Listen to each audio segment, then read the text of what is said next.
Nathan Harper proteste avec véhémence et explique qu'il s'agit simplement d'une forme ancienne de pith, P-I-T-H, la moelle, et que cette addition érudite d'un autre sens introduite de force dans le texte assombrit son éclat, le sens en est affaibli et la qualité du livre en est dégradée.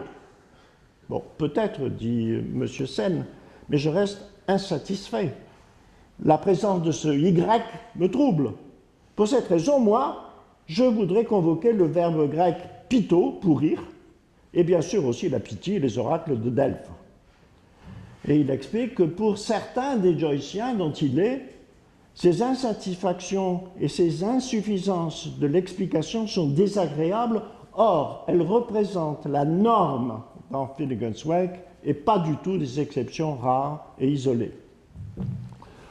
On pourrait dire que c'est probablement le but cherché par Joyce. Et Finnegan's Wake apparaît ainsi comme un jeu, un language game, qui se joue entre scholars, entre savants. Parfois amateurs, mais presque toujours des professeurs de littérature, jamais des philologues. C'est un jeu pour universitaires, majoritairement des universitaires des USA. Un auteur irlandais que j'aime beaucoup, qui s'appelle Flann O'Brien, l'auteur du troisième policier, Third Policeman, a écrit un roman qui s'appelle The Donkey Archives, dans lequel il suppose que Joyce n'est pas mort en 1940-41 à Zurich, mais qu'il s'est retiré dans la campagne irlandaise, il s'est repenti et il a passé le reste de sa vie à écrire et à publier des pamphlets en faveur de l'Église catholique. Alors, cette situation invoque irrésistiblement la situation des interprétations et traductions de la Bible avant l'intervention de Spinoza et ensuite de Michaelis à la fin du XVIIIe siècle, c'est-à-dire le moment où on a traité le texte biblique de manière philologique. Alors, un autre cas, c'est le cas, le deuxième que je vous ai cité, de Gish, G-I-S-H. Alors, un certain Mark Troy dit c'est sans doute un nom, Gish, qu'on trouve dans les sources égyptiennes. Margaret Norris est furieuse et dit que nous devrions à la fin nous détacher de préoccupations futiles sur le sens des mots isolés et considérer l'œuvre dans son ensemble comme un tout, non comme une concaténation de devinettes. Bien sûr, il est naturel de penser que si nous nous arrêtions sur chaque mot, ça c'est M. Sen qui l'ajoute, on ne pourrait jamais envisager Finnegan's Wake comme autre chose qu'un ensemble de mots mystérieux, de morceaux mystérieux, et l'œuvre se désagrégerait sous nos yeux. C'est vrai, mais il est naturel de se demander comment nous pouvons, ne serait-ce que commencer à comprendre une totalité complexe si nous sommes incapables de nous débrouiller avec la majorité de ces difficultés. Or, il y a dans Finnegan's Wake une grande quantité de pith et de gish, et même des phrases entières auxquelles nous sommes incapables de trouver un sens, et c'est toujours le cas pour moi, dit M. Sen, après 30 ans d'efforts acharnés et souvent improductifs. Et il ajoute, pendant un colloque joycien à Leeds, j'ai proposé aux experts présents quelques lignes du début de Finnegan's Wake. Je ne vous cite pas la référence. Aucun d'entre nous n'a été capable de proposer une interprétation acceptable par les autres. Je ne comprends pas pourquoi tant de spécialistes parviennent à négliger de telles difficultés et continuent à vivre dans la certitude d'avoir pleinement compris ce livre. La situation est-elle vraiment différente maintenant que 20 nouvelles années depuis ce que dit M. Sen se sont écoulées? Alors, je vais parler un peu, pour terminer, du texte de Thelma Sowley. Thelma Sowley, qui est morte en 2010, était une linguiste. Elle a fait des travaux sur le pentamètre iambique anglais, elle était d'origine des USA. Elle a travaillé sur la poésie de Garrett Manley Hopkins, et elle fait dans son texte, je ne vais pas pouvoir m'étendre là-dessus, elle fait une comparaison qui distingue sérieusement les inventions linguistiques de Hopkins de celles de Joyce, au profit de Hopkins, bien entendu. Et elle était aussi psychanalyste de l'école de la cause freudienne. Voilà, donc linguiste, spécialiste de littérature et de poésie, Gareth Manley Hopkins, et disciple du docteur Lacan. Enfin, dans une des variétés des disciples du docteur Lacan, il y en a beaucoup. Alors, je cite quelques passages de son intervention qui a été présentée à l'université de Rennes 2 il y a quelques années. Ça s'appelle « Le traitement de la lettre chez Lacan, de la lettre volée à Joyce le symptôme ». Ce n'est pas pour rien, ça je cite là maintenant tellement, ce n'est pas pour rien que Joyce rapproche par homophonie a letter de a litter. Donc, lettre, déchet. Sa démarche littéraire, qui culmine dans Finnegan's Wake, une entreprise où la révolution du mot suit un chemin de lutte contre la langue, aboutissant à l'anéantissement du signifiant en faveur de la lettre morte. La lettre comme reste, left over en anglais, comme tous les restes de cuisine, peut avoir deux destins. Soit comme un reste à accommoder, et elle sert à ce moment-là aux effets de répétition dans la poésie, soit comme déchet, où elle rejoint définitivement le réel comme étant une lettre morte. Ça, c'est la conception de Lacan.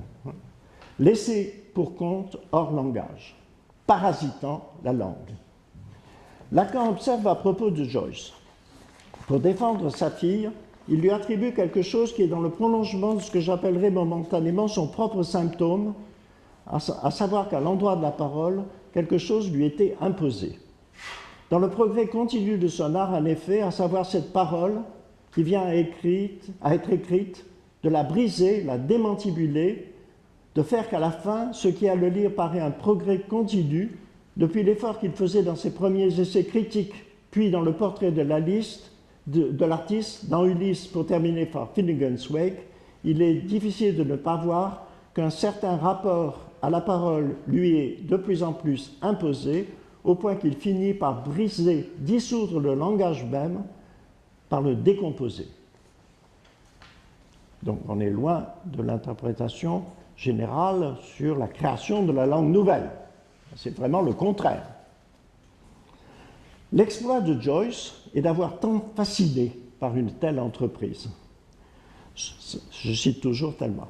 Ce qui est curieux dans la démarche de Joyce, c'est que dans cette révolution du mot, il ne crée jamais un nouveau mot qui peut s'inscrire dans la langue. Il travaille sur la matière du signifiant, donc uniquement sur la lettre. Il n'y a pas de création de signification nouvelle.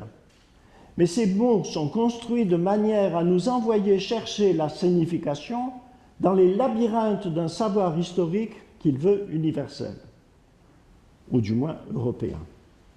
Sous les lettres, l'histoire.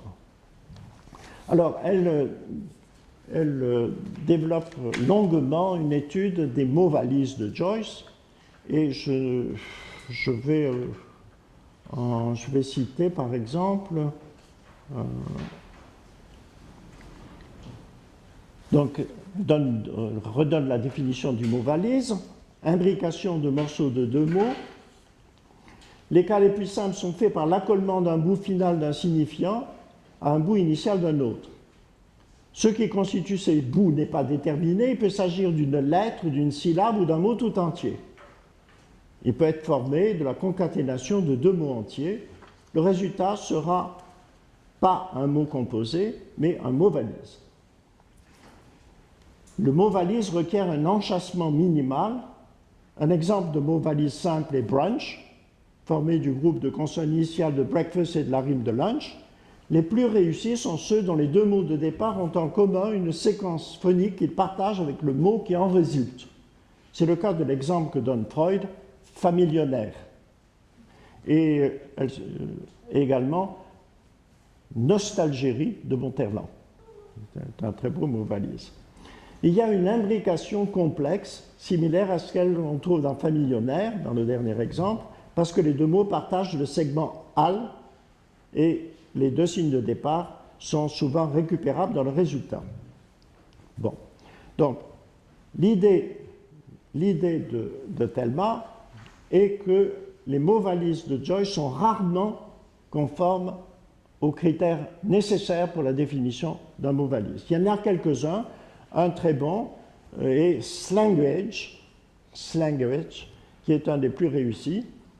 Les deux mots qui s'emboîtent, puisqu'il est fait de slang et de language. Les deux mots s'emboîtent bien l'un pour l'autre, grâce au bout de signifiant qu'ils partagent, qui pour le premier mot n'est ni un morphème ni une syllabe, il n'est pas un constituant, mais un fragment quelconque. Cependant, malgré sa formation licite, ce mot ne porte aucune signification nouvelle. D'autres mots valises joyciens sont des constructions qui font des torsions aux critères et restrictions concernant la construction d'un mot valise. Il semble plutôt relever d'un défi au langage et au lecteur. Donc, je vous ai donné l'exemple qu'elle donne de consubstantialité, qui est construit à partir de trois mots, consubstantiality, transubstantiality et magnificat. Et bon, là, les trois mots s'y trouvent entièrement, bien que déformés, et il y a des restes, l'état. Bon. L'hypothèse la plus simple consiste à penser qu'il y a une sorte de... Le mot valise est construit par parenthésage, je vous l'ai donné, mais il y a du désordre dans la valise de Joyce. Il faut chercher le T de magnificat dans le premier T de potentialité, ce qui rend impossible la fermeture des parenthèses. Ceci serait cohérent avec la mise en boîte des mots valises, mais il semble toujours manquer de la syllabe sub. On la retrouve par analyse dans les trois mots qui sont de trop, c'est-à-dire and, ju, bang. Et c'est là que l'analyse rencontre une bévue, car ces trois mots superflus, and, ju, bang, font équivoque. Car and, ju, bon, and Jew veut dire juif pour Christ et pour Blum, et pas du tout youpin comme la traduction de la Pléiade le suggère, qui est un contresens absolu, a précisément la même prononciation en anglais que and you. Bon, voilà.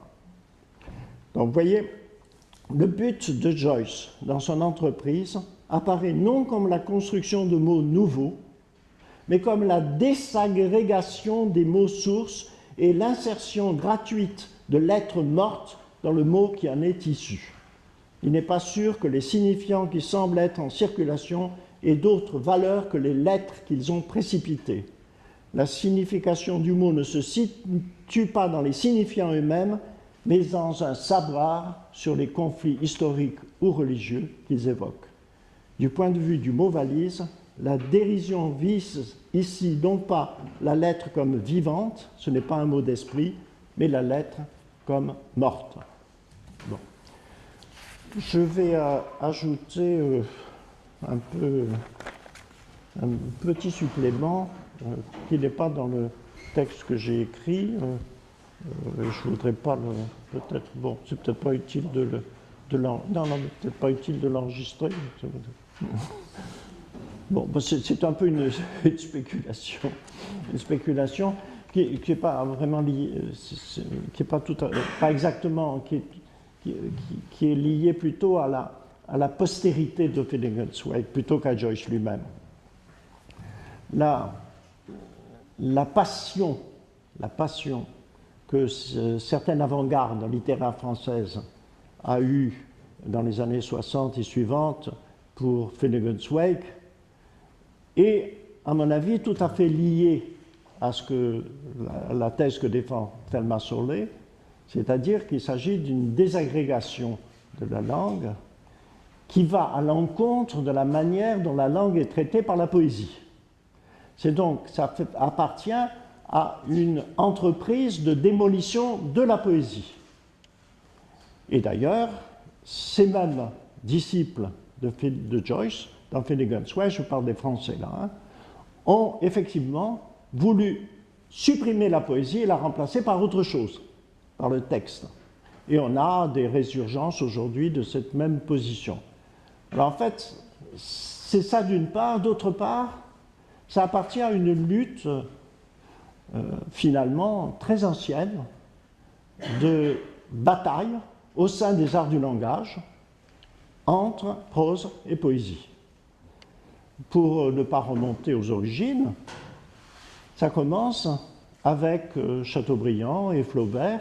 Flaubert prétendant, dans sa correspondance, c'est tout à fait clair, qu'avec le roman et avec la prose, il est capable, et largement, de faire tout ce que est capable de faire la poésie, et par conséquent, le roman doit remplacer, doit supprimer la poésie. Et c'est aussi la position de Chateaubriand, disant le génie du christianisme est un grand poème en prose. À cela, Charles Baudelaire a répondu de manière indirecte en disant bon, peut-être, mais la poésie est aussi capable de faire ce que fait la prose, d'où les petits poèmes en prose, qu'il opposait à la fois à Chateaubriand et à Flaubert. Bon. Et cette bagarre-là continue, et c'est une dispute pour occuper le terrain des arts du langage. Et donc Finnegan's Wake en est un des avatars, un avatar au XXe siècle. Merci.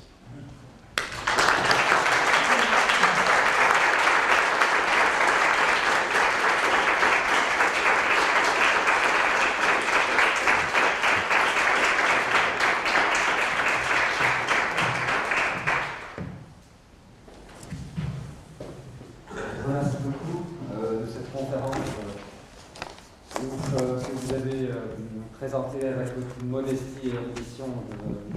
Pas du tout. C'est pas de la modestie du tout. Et prétendre dire du mal de Finnegan's Wake, ça n'a rien de très modeste. C'est vrai, mais en disant que vous vous basez sur des thèses de Thomas Sowell, c'est quand même bon. Non, mais tout ce que j'ai dit avant est également, je l'ai présenté comme de moi, et c'est assez dévastateur par rapport à Finnegan's Wake si on me suit. Oui, d'accord. Donc, je pense que vraiment c'est quelque chose qui vous invite à un débat. Souhaitez-vous que... Peut-être je vais demander le public non francophone, parce qu'il y a quand même des gens qui s'intéressent par le sujet, si je peux résumer en 2 mots. Je suis pas capable de répondre. No, I could say in English. Just to resume the Yes. First part. What Joyce does in Finnegan's Wake is not invent a new language, because his idea of a language, is a list of vocabulary.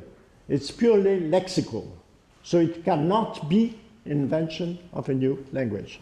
First point. Second point, it is said that Finnegan's Wake was meant to go against Babel.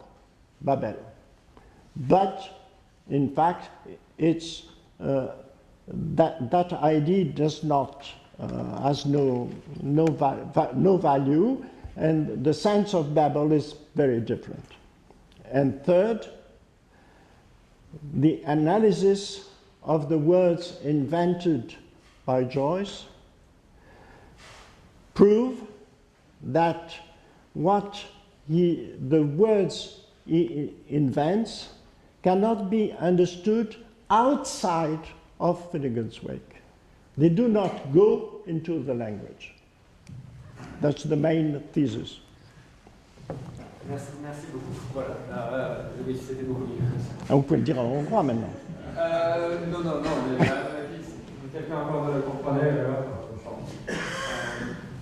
Donc, je veux dire.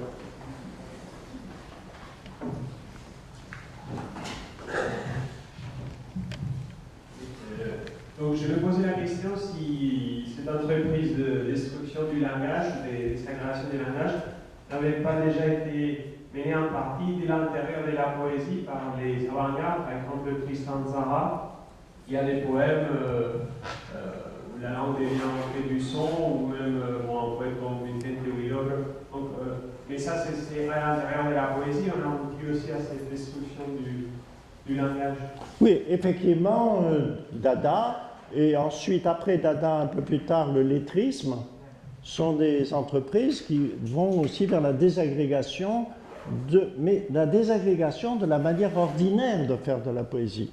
Et eux, aussi bien Tzara que les lettristes prétendent faire de la poésie, mais de la faire de manière valable et non pas selon les méthodes anciennes, complètement dépassées qu'emploient la plupart des poètes. Donc, il y a une différence de nature entre ces entreprises-là et les entreprises qui consistent à déclarer qu'il n'y a plus de raison d'être à la poésie.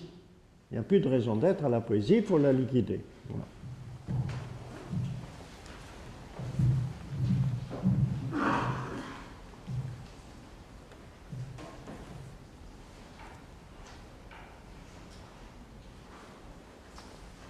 Ah, personne pour défendre Finnegan's Wake. Yes, thank you very much. I was thinking after what you said, whether language criticism as such really is a bit too focused on nouns, because every example you gave was about nouns, and nouns convey concepts, but they don't really convey language as such. There's no function words which here. Maybe is that maybe the intention, a criticism of concepts and not of language? I gave very few examples, essentially two, so it doesn't mean anything. Well, a lot of examples have been studied. They are not all of them are nouns. Words, of course, are also concepts, but words, but prepositions, things like that. Yes, every part of language est attaqué dans Finnegan's Wake. Et en fait, il faut toute une entreprise de recherche à laquelle les Joyciens se livrent pratiquement depuis même avant la publication de Finnegan's Wake, c'est-à-dire dès la parution des premiers essais dans les années 20, les premiers morceaux dans les années 20, c'est précisément d'arriver à trouver dans le contexte général de l'ouvrage quel peut être le sens ou les sens nombreux qui se trouvent dans chacun de ces mots qui ne sont pas des mots anglais. Bon. Et en fait, ce qu'on constate, et on le constate particulièrement quand on regarde les traductions dans d'autres langues, les gens décident d'une certaine interprétation que beaucoup d'autres Joyciens ne vont pas du tout admettre. Les exemples que j'ai donnés de difficultés sont innombrables. Il n'y a pratiquement pas deux personnes qui sont d'accord sur le sens d'un mot dans Finnegan's Wake. Sometimes in this country, nowadays, the question is asked whether Finnegan's Wake should be translated into our language. You referred to the French translation, or translations probably. Is it feasible? Is it possible to translate? Well, j'entends très mal et je préfère quand vous parlez français. Est-ce qu'on doit traduire Finnegan's Wake? Bien sûr, c'est indispensable et Joyce le voulait sans aucun doute. Et précisément dans les traductions, j'ai lu un très long commentaire du traducteur récent de Joyce en japonais, et qui met en évidence tous ces problèmes-là et le fait qu'il est chaque fois obligé de choisir entre les différentes interprétations que les Joyciens qui travaillent là-dessus depuis largement de temps ont donné. Donc presque à chaque phrase, on a des choses différentes. Peut-être que ça serait justement une qualité, de permettre la multiplication des textes. Bien sûr, mais c'était tout à fait l'intention de Joyce. C'était tout à fait l'intention de Joyce. Là, les traductions, ils permettent de produire d'autres textes dans d'autres langues. Alors, bien sûr, la traduction, normalement, c'est ça, mais... Non, mais bien sûr, c'est une grande qualité, et c'est pour ça que c'est adopté avec enthousiasme dans le monde entier, parce que ça permet de faire beaucoup de choses. Ça vous occupe, et ça vous permet de faire énormément de choses. De faire du brouillage, mais il voulait faire du brouillage. Voilà. Bon. Il y a un enregistrement d'Anna Lydia Burwell. Un enregistrement de... Joyce avait un accent irlandais, disons. Oui. C'est de l'anglais à accent irlandais, oui. Flann O'Brien dirait que c'est pas du très bon irlandais. Flann O'Brien a écrit des choses en irlandais. Ouais. Joyce ne parlait pas. Non. Il ne parlait qu'anglais. et un anglais très sage. David, who will also give a lecture on Finnegan's Wake today. Yeah. Thanks for this. It's very refreshing for any Joycean to hear criticism of Joyce. That's not a very common phenomenon in the area. It's just more of a comment than a question, really.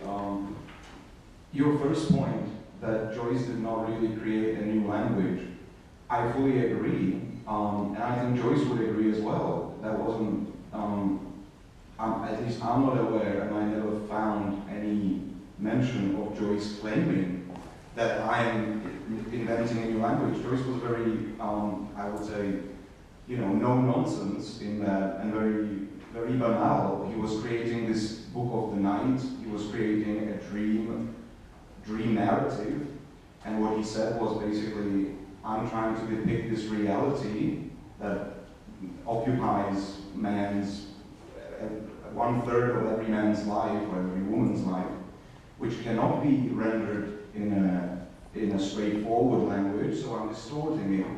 But this sort of the idea that Joyce was creating a language of the future, that he was creating universal language. That's Eugene Jolas or Eugene Jolas and transition and this Babelian, anti-Babelian project. That's all Joyce's critics.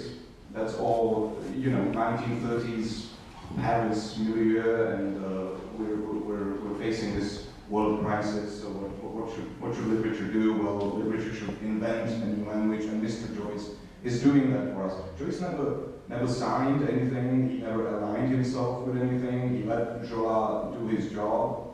He never signed even the Revolution of Language Proclamation. That wasn't his project. So, you're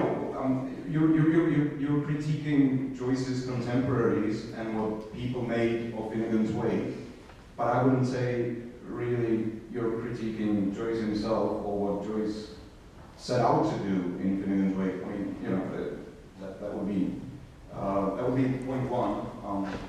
I could go on, but I don't want to give another. Or shall I? Well, I mean, it's interesting that your example number 6 is actually from Ulysses, not from Finnegan's Wake. Your example number 6 Yes. is from Ulysses, not from Finnegan's Wake, of the Contrans Magnificam Julen, etc. And your point on the désagrégation and how the mot valise essentially work with dead words rather than creating new ones. Of course, I mean, Finnegan's Wake is littered with waste, with language waste. It treats language as waste in many senses. But I think one of the interesting things about the Wake is, and what Joyce manages to do sometimes, is he connects one or two, he connects 2 or 3 identifiable words in a way which gives rise to a 4th or a 5th word in between. It doesn't have to be multilingual. It's very, you're right that Finnegan's Wake is essentially English, and we shouldn't fool ourselves into believing that this is not English. Its syntax is very English. You were very much right that it's all lexicography, and Joyce was a great collector of words. That's all I'm interested in. He wasn't a linguist. He wasn't trying to invent new linguistic systems as such. But the point about the mot valise is that what it packs together. It's what is it? The sum of its parts is bigger than itself, as it were. I mean, he blends 2 words together and gives rise to a 3rd or a 4th in between, in the